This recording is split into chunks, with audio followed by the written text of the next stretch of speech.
On est sur un film avec des moyens limités. Et moi, c'est ça que je trouve beau c'est quand d'un coup l'économie elle devient un défi mais créatif en fait. Bah coucou, c'est Adèle Exarchopoulos. Salut, c'est Audéa Rapin pour Not on the Scene de Vanity Fair. J'espère qu'il s'est pas fait choper. C'est une scène qu'on a tournée dans un lieu assez fou, qui est une immense université abandonnée sur les hauteurs de Grenoble. C'est un lieu complètement dingue et qui donne comme ça une vue sur la seule ville française qui est comme dans une cuvette en fait, enclavée dans les montagnes. Et donc là, on filme à travers l'une des meurtrières, ça ressemble à une espèce de meurtrière dans le building et qui donne comme ça sur Grenoble avec ces 3 tours super emblématiques de Grenoble. Voilà, et c'est un plan assez trafiqué en vrai. Ouais, parce que la lumière bleutée s'est rajoutée. Ouais, tout à fait. Et le drone. C'est ça. Il y a plein de drones, il y a plein de petits drones, espèces de petites mouches là qui surveillent la ville. Non ? Ah non. Ouais, si, j'ai l'impression qu'il y en a un, c'est toutes les lumières bleues. Et l'idée, c'était d'installer par ce plan-là, un premier plan dans le film, l'idée d'une France en 2039 où, ça y est, on a acté la surveillance par drone qui vient compléter le travail de la police telle qu'on la connaît aujourd'hui.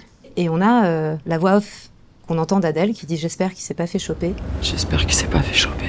Qui nous renvoie à cette fumée là, qui évidemment n'existait pas quand on a filmé, et qui est l'opération de destruction d'un hangar total, de dépôt total, par l'un des activistes camarades du personnage que joue Adèle dans le film. Toi là. À l'étage du dessus, il y a 2 autres camarades. C'est Wendy et un autre Deb. Un Deb ? Un débutant, comme toi. On est en train d'installer le personnage d'une artilleuse au sein de la R, et donc c'est quelqu'un qui shoot des drones de la police. En fait, ça pose aussi les bases de notre organisation qui est la R dans le film, où moi je suis en train de former un jeune apprenti, le personnage de Paul Beaurepaire, et pour comprendre qu'on est dans une oppression et qu'on fait partie d'une équipe d'activistes. Ouais, tout à fait. Qui intervient dans quelques opérations éco-terroristes. C'est ça, en fait, le principe du groupe auquel appartient le personnage d'Adèle, c'est de saboter, casser, détruire tout symbole d'un état démissionnaire en matière de protection de l'environnement. Et ils ont comme limite absolue de jamais s'attaquer aux personnes, donc de jamais tuer qui que ce soit. Même de blesser. Même de blesser qui que ce soit. Ah, mais moi, je suis pas vraiment un débutant. Enfin, j'ai déjà un peu d'expérience. Et du coup, les chaussures, là, c'est quoi le projet ?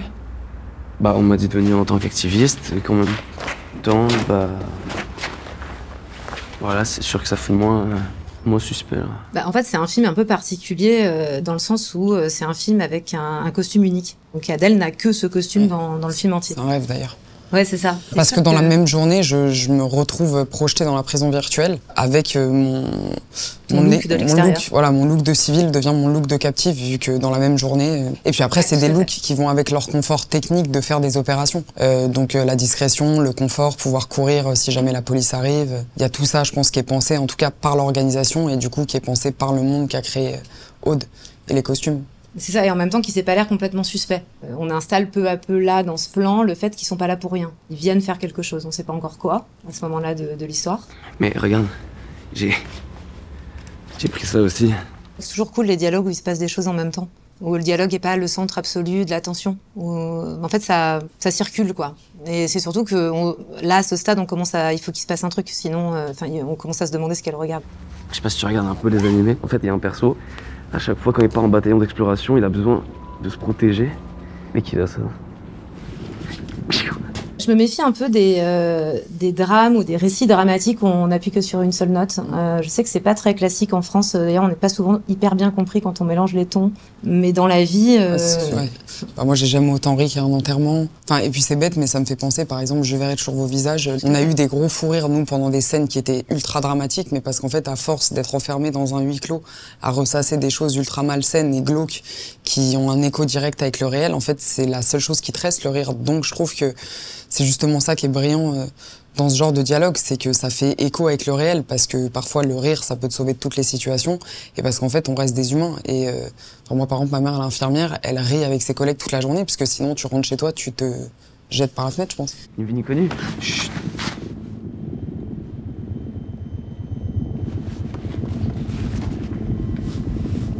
Bah, l'autre meurtrière. Quoi ? par l'autre fenêtre. On se découvre qu'au dernier moment. Ok? Et t'attends mon signal pour tirer. Moi, ce que j'avais pas remarqué, ou là j'y pense d'un coup, c'est que ce qui est touchant aussi, parce que ça c'est réel, les arbalètes, c'est juste que c'est précis et technique pour un petit objet comme les drones qui se rapprochent facilement et qui s'immiscent, c'est que ça fait vachement penser à l'enfance, les trucs de talkie-walkie, jumelles. Ouais, c'est vrai, il y a un truc, c'est presque un combat des pierres contre l'armée, en fait. On en est à peu près là dans le film. On leur envoie des drones, on leur envoie toute une armada de surveillance qu'on découvre plus tard dans le film.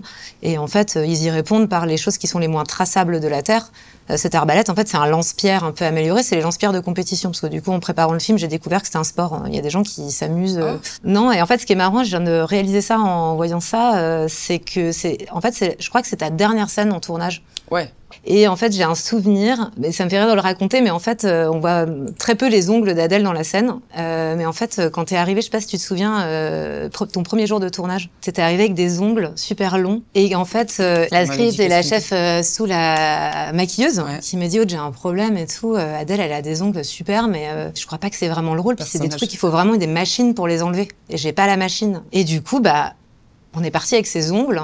Et en fait, à rebours, je crois que c'est une des seules scènes du film où on les voit.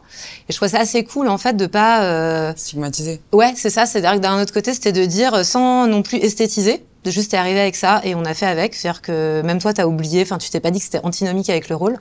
Et du coup, on a joué avec. Et en fait, je trouve ça assez cool de pas être avec des ongles forcément crades, courts. Ça se passe quoi, là? Je sais pas depuis combien de temps cette université est abandonnée. Je crois que c'est un lieu que la mairie de Grenoble avait construit avant de se rendre compte que c'était sur les hauteurs et qu'il n'y avait aucun moyen pour les étudiants d'y aller. De se déplacer, ouais. Du coup, c'est devenu une espèce de squat géant, mais c'est immense. Et il n'y a pas un millimètre de mur sans un graphe. Ouais. On a rajouté des petits trucs des graffitis de la R pour moderniser un peu il y avait beaucoup de graffitis qui nous renvoyaient à d'autres combats, MeToo, des gilets jaunes, des combats de graffeurs, des trucs antifascistes. Et du coup, on voulait le passer en mode France 2039 parce qu'il y avait aussi plein de dates sur les murs qui renvoyaient à des époques assez lointaines. Là, on le voit. Je vous fais un rond. On le voit ici. Il est tellement bien incorporé au décor qu'on le voit à peine. Chercher un blast très simple qui puisse être dessiné en 2 secondes. Et cette lettre R qui nous renvoie autant à l'air qu'on respire qu'à des mots comme extinction, rébellion, révolte, j'en sais rien. Enfin, il y avait un côté comme ça avec cette lettre assez simple, assez efficace. Il y avait un truc qui me choquait vachement pendant les Gilets jaunes, c'était ces blessures emblématiques des tirs dans l'œil. Et je m'étais dit, mais ce serait quoi l'histoire qu'on raconterait dans cet œil qui manque? Si on plongeait là-dedans, qu'est-ce que ça raconterait du monde dans lequel on vit, en fait? Enfin, dans un endroit où on a l'impression que la police est là pour protéger, en même temps, enfin, du coup, d'avoir vu de près pour la préparation de ce film à quoi ressemble un lanceur de balles de défense, cette espèce de truc que les flics utilisent. Cette arme pour tirer dans l'œil de quelqu'un, enfin, il faut un entraînement de dingue. J'ai essayé de tirer avec et je suis pas complètement gauche. Il faudrait des heures d'entraînement pour que j'arrive à la distance où vous êtes là, à vous tirer dans l'œil, alors que vous êtes à 4 mètres de nous. Du coup, c'est pas du tout du hasard tout ça. Et donc ça, clairement, oui, ça a infusé. En plus, on est le plus gros vendeur en France de lanceurs de balles de défense. Ça a servi à Hong Kong pour mater les manifestations des jeunes à Hong Kong, au Chili, à Beyrouth. Enfin, c'est des armes qui ont circulé partout dans le monde, qui sont utilisées. Partout où elles passent, ces armes-là, on s'amuse à tirer dans les yeux. Donc il y a quelque chose qui est... voilà. Mais bon, c'est pas pour cette scène-là en particulier, mais ça touche au personnage d'Adèle et à ce qui lui arrive juste après. À la suite. Il y avait des drones. Il y a des CRS qui sont arrivés. On est sur un film avec des moyens limités. Mais c'est ça qui est beau, moi je trouve, dans ce film, c'est qu'à la lecture du scénario, connaissant l'économie du film, faut vraiment se plonger dans un cerveau aussi ludique et profond que celui d'autres pour se dire, tiens, elle réinvente du coup des choses de torture, par exemple, dans la prison virtuelle, mais qui sont même utilisées aujourd'hui, que ce soit la lumière, que ce soit des positions physiques, que ce soit des choses un peu cauchemardesques qui vous hantent plus que des tortures purement physiques. Et moi, c'est ça que je trouve beau c'est quand d'un coup l'économie, elle devient un défi, mais créatif en fait. J'ai l'impression que cette scène-là nous renvoie à ça, c'est-à-dire comment, avec seulement 2 personnages et un environnement totalement abstrait, c'est-à-dire quand eux tournent ça, il n'y a pas de policiers, il n'y a pas de son, ils n'ont pas la lumière qui va bien pour les aider. Il y a quelqu'un dans un coin qui fait boum pour nous dire que c'est ça aussi qu'il faut imaginer sur les tournages. C'est ça. Mais vraiment, c'est ça. C'est-à-dire comment on crée de la tension, du danger, avec pas grand-chose. Enfin voilà. Et ça, je pense que quand on tournait cette scène, on était déjà, on avait tellement vécu.